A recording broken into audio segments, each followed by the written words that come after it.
Mac. Yankees.com.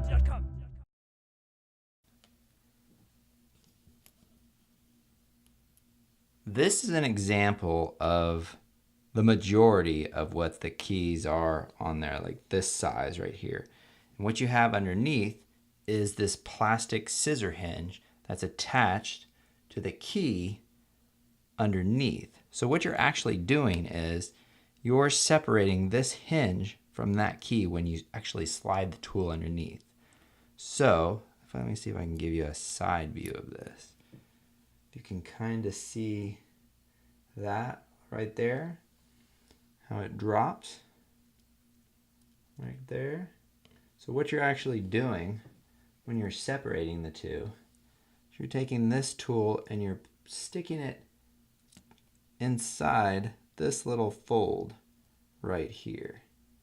And then when you press in, that snaps that right off.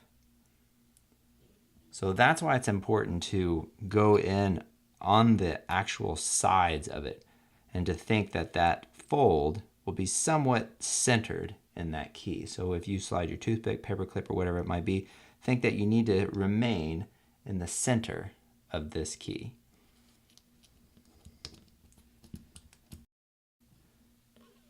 To uninstall your right command key, take your bottom or your tool and place it under the bottom of the key. Pry it open just enough like you were opening up a pizza box, just to peek inside. Then take your second tool and place it on its left side. Now you can remove the bottom tool. And what we're going to do here after we hold this top part of the key is we're going to take this tool and we're going to slide it to the right. And what that's going to do is that's going to separate this key from the plastic scissor hinge underneath it. So let's give that a shot. Holding the top, then we slide this over like so. Should just pop right up. And it looks like there's a little metal piece right here. So we'll just take that with, just keep it connected.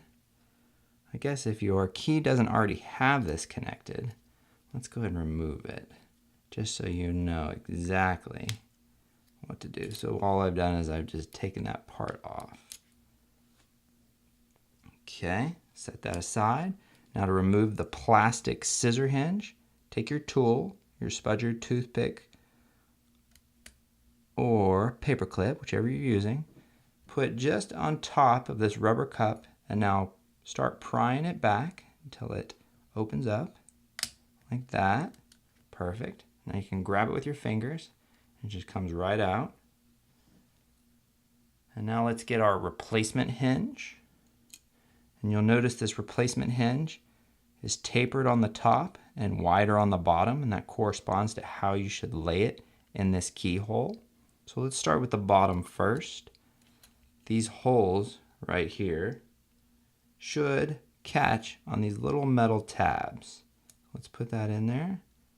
Once it feels like it's grabbed, you can let go of it and it should just fall right into place.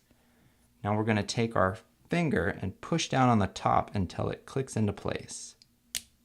There we go, that's installed. Now get your replacement command key and we're going to reinstall this little metal bar here if it's not already in place. And this is just for some rigidity for the key. So let's take this and you just place it inside. Let's see if that works better for visibility. Place it inside the actual key in that place right there. And then we're just going to push down with our fingers. And it's going to be hard to get this on camera, but might have to do it off camera. But what you're trying to do is just reinstall it. There we go. Now that that's ready, you can take your right command key and just place it on top like that. And what we're going to do to install this is we're going to push down with our finger. And what we're doing is there's clips underneath here that correspond to the actual hinge underneath it. And we're pushing it down until they all catch. So let's do that now.